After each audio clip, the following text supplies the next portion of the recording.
Bonjour Emmanuel Todd. Bonjour. On peut dire que chacun de vos livres fait l'événement. Alors celui-là n'y déroge pas. C'est un débat intense sur les luttes des classes en France au XXIe siècle, publié au Seuil. Vous êtes démographe, avec une pointe de sourire. Vous avez dit, on peut dire aussi, je suis ancien stalinien, c'est vrai ?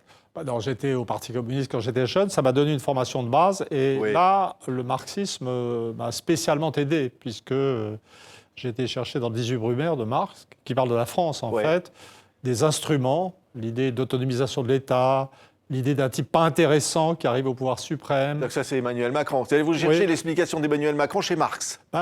On trouve l'inspiration. Je ne suis pas marxiste. Et il y a quelque chose d'inspiré dans les textes de Marx. Il y a une sorte d'entrain, d'allant, d'ironie qui libère l'esprit. C'est vrai. Donc même, j'étais communiste quand j'étais jeune, puis j'ai fait toute une Stalinien, carrière. pas longtemps, hein, vous le dites vous-même. Oui, non, honnêtement, entre 16 et 19 ans, c'est péché de Jeune jeunesse. et insouciant. Hein. Voilà, ensuite j'ai eu l'Angleterre, je suis passé à autre chose, mais j'ai gardé, et ensuite j'ai fait plutôt une carrière anticommuniste. C'est-à-dire j'ai prédit les fondements du système soviétique, mon deuxième livre s'appelait Le fou et le prolétaire, et j'assimilais le communisme à une forme de schizophrénie. Donc quand même... donc vous êtes immunisé, hein, Emmanuel Todd. Hein. Mais par contre, le personnage de Marx, je veux dire, ce type qui fait de la recherche à l'extérieur de l'université, à l'extérieur des institutions, ça a toujours été un modèle pour moi. Et là, peut-être, c'est des retrouvailles finales. Peut-être qu'avoir l'apothéose de ce livre, tout d'un coup, je vais m'effondrer, ça sera fini, et j'aurai une vie en boucle bien construite. Non, mais là, ce qui est incroyable, c'est que là, vous nous annoncez le retour de la lutte des classes. Là, vous dites, au fond, au XXIe siècle, c'est l'actualité, la compréhension du monde, c'est la lutte des classes. On n'y croyait plus à ça, c'était disparu. Oui, on n'y croyait plus, mais on avait eu les Gilets jaunes, quand même, qui étaient typiquement un affrontement de classe. Ça vous a plu d'ailleurs, hein, vous l'avez dit. Hein, c'est pas que ça m'a plu, c'est que les Gilets jaunes m'ont donné le sentiment que la France était toujours la France, que j'habitais toujours chez moi. Ils sont apparus à une époque de passivité où on a l'impression que ce jeune président sans idée était tout puissant, pouvait faire ce qu'il voulait. Et tout d'un coup, on a vu que la France, dans sa façon d'être, ce qu'avait observé Marx au XIXe siècle, était toujours là. Maintenant, quand le livre sort, ce qui est frappant, c'est que le livre il analyse l'évolution de la société française depuis 1990, en gros depuis Maastricht, et puis il va jusqu'aux Gilets jaunes, jusqu'au deuxième macronisme, le macronisme autoritaire. Mais ce qui est vraiment stupéfiant en ce moment, c'est à quel point, au moment même de la sortie, la France a avancé d'un cran dans la montée de ces luttes des classes. C'est-à-dire que c'est une lutte des classes particulière parce qu'elle est provoquée par des agressions qui viennent du haut de la structure sociale. Donc de la classe dominante, vous dites incompétente, maastrichtienne. Oui, mais qui n'est pas, comme on le croit souvent, une oligarchie financière. Ce qui est typique de la France, c'est ce que j'appelle l'aristocratie stato-financière, c'est que les gouvernants, y compris dans les banques, sont des gens qui viennent du secteur d'État, du haut de l'ENA en fait. Et ce sont des gens qui ne savent pas ce que c'est que le marché et qui attaquent la société d'une façon irraisonnée. Et donc maintenant, on a cette histoire de la retraite dite universelle à points, qui en fait propose effectivement une suppression de l'ancien système de retraite, mais qui n'est pas capable de définir le nouveau, donc qui est une agression sauvage contre les équilibres sociaux et qui provoque l'entrée en scène de nouvelles catégories sociales. Les professeurs, ces gens qui se croyaient privilégiés. Qui avaient voté Macron, dites-vous. Bien sûr, c'est-à-dire il y a des trucs très très étranges, un mécanisme de sadisme social où cette aristocratie stato-financière, Macron, attaque les gens, même qui les ont élus. C'est une sorte de mécanique générale dans la société. Autodestructeur, vous diriez, finalement, comme Marx aurait pu le dire, autodestructeur. Oui, il y a un élément d'autodestruction. Et alors, ce qui me surprend dans la sortie du livre, qui se passe en fait infiniment mieux que je ne l'aurais imaginé, c'est qu'il y a deux choses qui passent très bien, en fait. Alors d'abord, j'attaque l'INSEE parce que l'INSEE se refuse à mesurer la baisse du niveau de vie. Les Français pensent que le niveau de vie baisse, aux 2/3, il baisse, et le calcul des indicateurs de prix de l'INSEE masque cette baisse. Et c'est pour ça que le gouvernement s'est lancé à l'aveugle dans cette histoire de taxes sur les carburants qui a mis les gilets jaunes dans la rue. Donc ça, c'est pas très surprenant que les gens sentent que le livre leur parle d'eux. Mais la chose qui me frappe le plus depuis quelques jours, c'est je développe dans ce livre, le concept n'est pas dans ce livre, mais je marque dans ce livre tout ce qui est commun au macronisme et au lepénisme. Oui. Donc, vous dites les deux grandissent ensemble. Les deux grandissent. Le parallèle entre C'est-à-dire que je présente même le macronisme comme issu du lupénisme, dans son concept d'un reflux du conflit droite-gauche, dans sa violence, dans sa capacité d'agression de catégorie sociale. Et depuis que je parle de ce livre, j'ai fini par développer... Je suis un chercheur, vraiment, donc même quand je sors un livre et quand je le commande, je continue à progresser dans la recherche. Oui, c'est ça. Et donc là, en ce moment, je suis en train de développer le concept de macro-lepénisme. Et ce qui m'a amené à ce concept de macro-lepénisme, qui va assez loin et sur lequel je pense qu'on va continuer à réfléchir, c'est la réalisation de ce qu'il y avait un groupe socio-professionnel en particulier qui était commun aux deux. Ce groupe, c'est les forces de l'ordre. Les forces de l'ordre cognent pour Macron.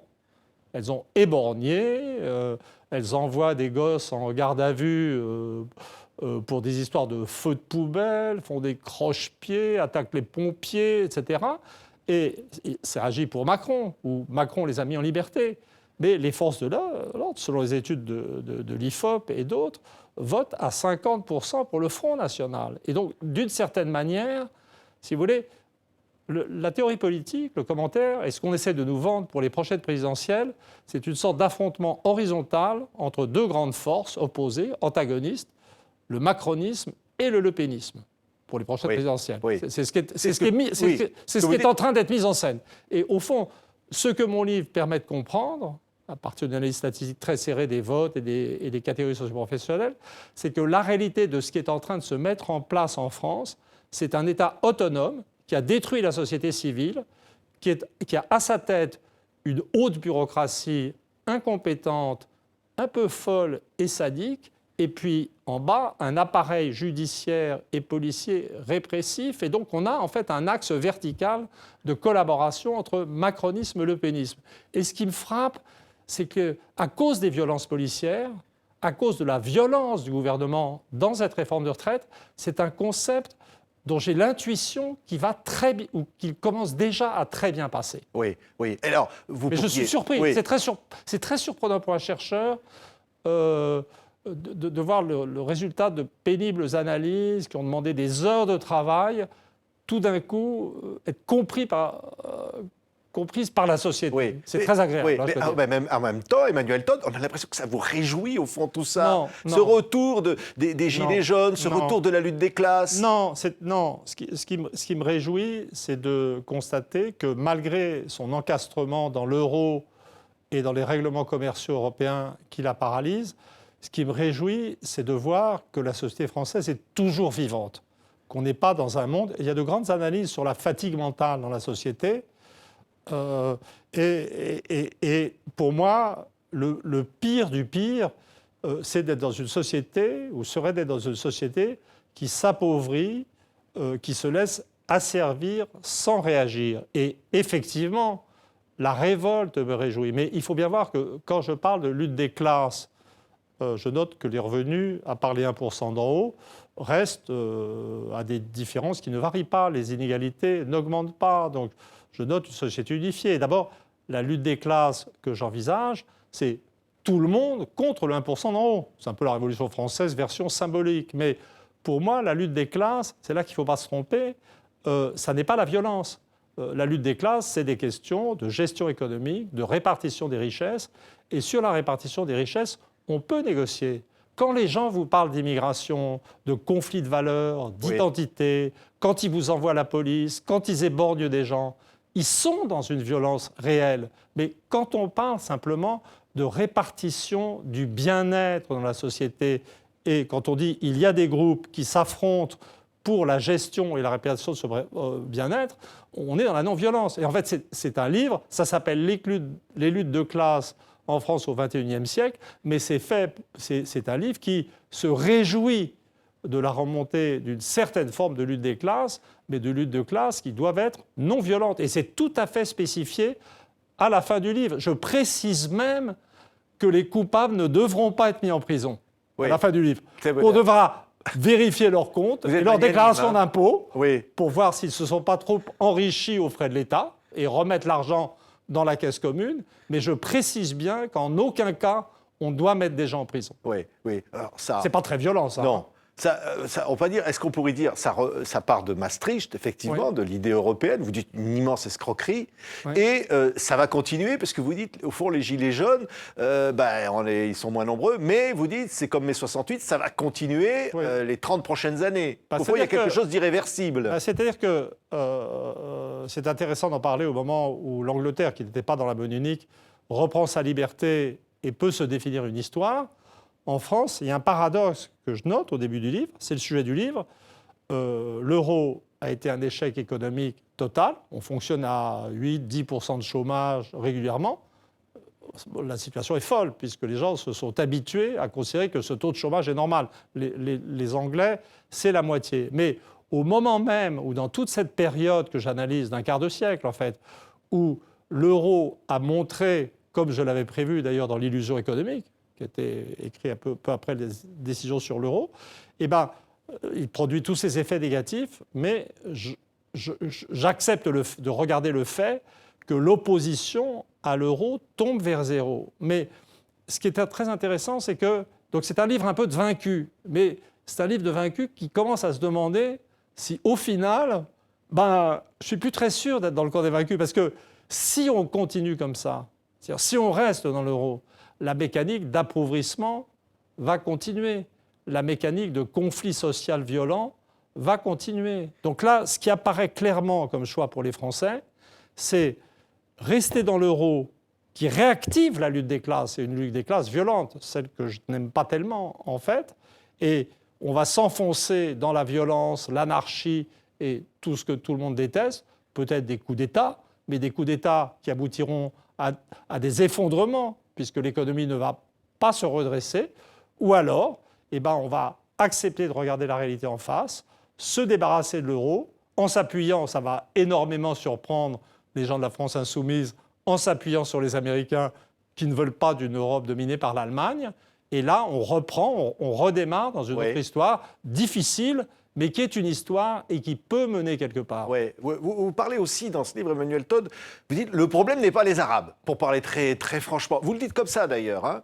Je dis... et là, vous dites effectivement, c'est encore en quelque sorte, on pourrait traduire votre pensée, en disant c'est aussi une forme d'escroquerie mentale. C'est-à-dire que, si vous voulez, ce qui se passe, c'est qu'il y a toute une partie du livre qui s'appelle La Grande Comédie, et qui explique que, contrairement à ce qu'on pense, on n'est plus en démocratie représentative. Parce que la démocratie représentative, ce n'est pas simplement s'exprimer et voter.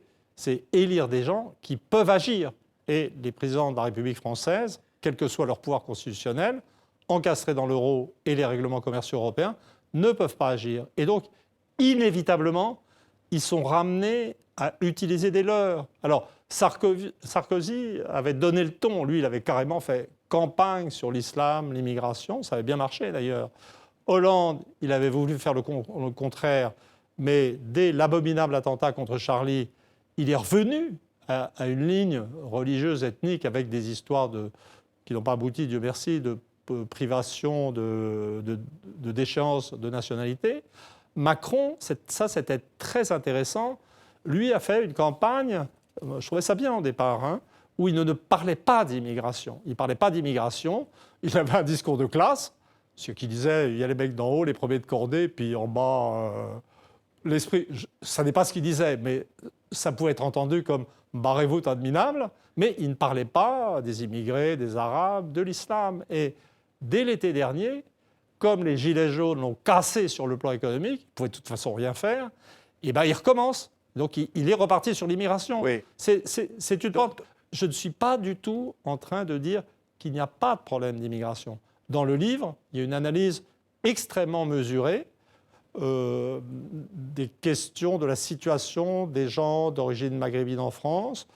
Je considère tout à fait que le droit pour un pays de contrôler ses frontières est consubstantiel à la démocratie et que les immigrationnistes déchaînés ne savent pas qu'ils sont des antidémocrates radicaux. Donc je ne suis pas... Moi, je suis un immigrationniste raisonnable.